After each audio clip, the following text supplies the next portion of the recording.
ten gości. W pierwszej tercji mogliście powiedzieć, ten mecz. Pierwsze tercji, hokej sa gra do 60. minúty ciągle, asi 3 tercie. Trudno, pierwsza tercia pod Maingrandem była, si myslím, z našej strany dobrá.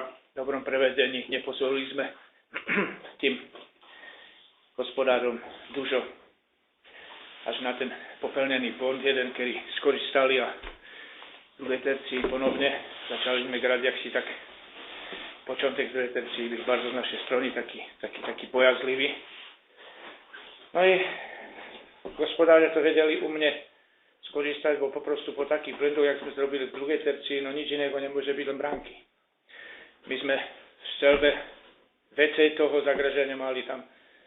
Ja tu mám, jak mi to písali, 11:21, ale zvíte si ten, kto dáva bránky, nie ten, kto dužo strieľa. Takže toto všetko oni sprytne skorzystali, taký byl vinný, jak byl. No a třetá tercia už wiadomo, že gospodáře hrali už voľne, bo poprostu mali bránky na vecej, čiže dobre kontrolovali hru, skorzystali z toho, čo sa trocha mi učili do toho ataku i púzne taká nedisciplinovanosť závodníkov, bo prosto nemôže dojsť do takých situácií, ak došlo, že robíme kariér úplne zbytečné, tak konec aj po bujku, aj to aj zbytečné, celkovite zbytečné, čo doma si musíme všetko troške to v hlavách rozložiť, pretože hokej je hra tvrdá, ale zase na druhej strane musí tam byť čongle charakter.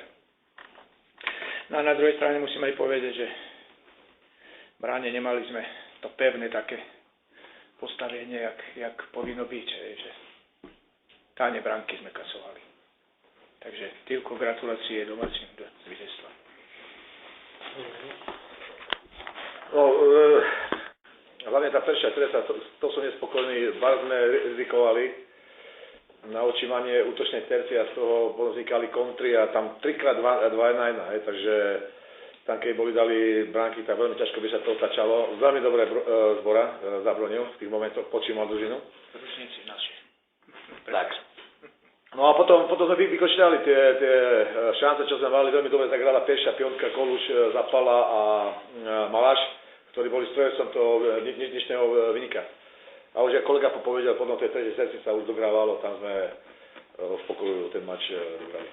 Chcem pochváliť Zboru, on počíval v tých zlomových momentoch, počíval družinu, veľmi dobre nižšie zabronil.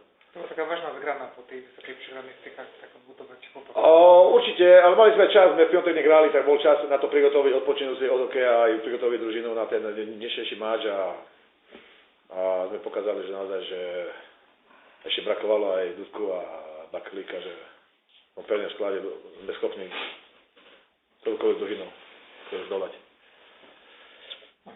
Ďakujem.